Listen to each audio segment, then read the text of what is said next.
have many keepsakes that bring memories back to life. Handwritten notes and cards in my daughter's childish scrawl. Ticket stubs from plays and sporting events. Other keepsakes are perhaps more precious and valuable. My grandmother's piano, a simple gold bracelet from my great-grandfather. But my most meaningful keepsake, an heirloom really, is a clock. It is the clock my grandfather built himself many years ago for my parents. Needing a hobby after he retired, he began building grandfather clocks from kits. For weeks on end, he would spend hours every day sanding and staining and fitting together the pieces of wood that built the case.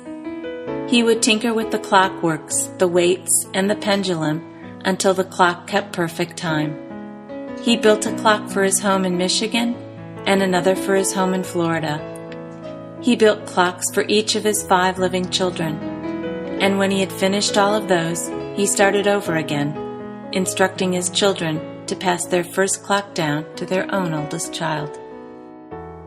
My grandfather was a quiet, somewhat stern man. As a young child, I was not quite, but almost, afraid of him. He was not physically demonstrative.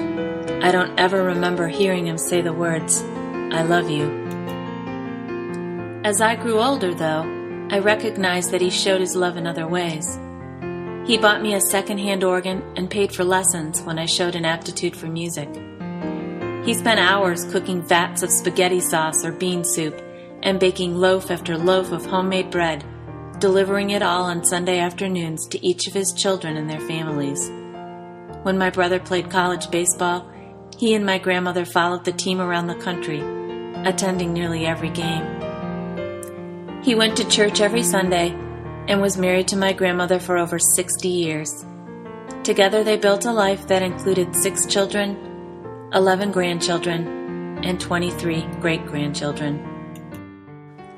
A clock is a fitting heirloom.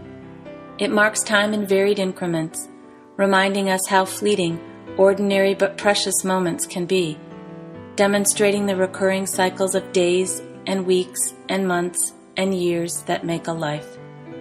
When I carefully wind my clock every 5 or 6 days, or when I listen to the Westminster chimes signal the hour, I think of the reserved but thoughtful man who left behind this clock. Steadfast and true, never wavering in his devotion and duty to his family, always patient and giving, my grandfather.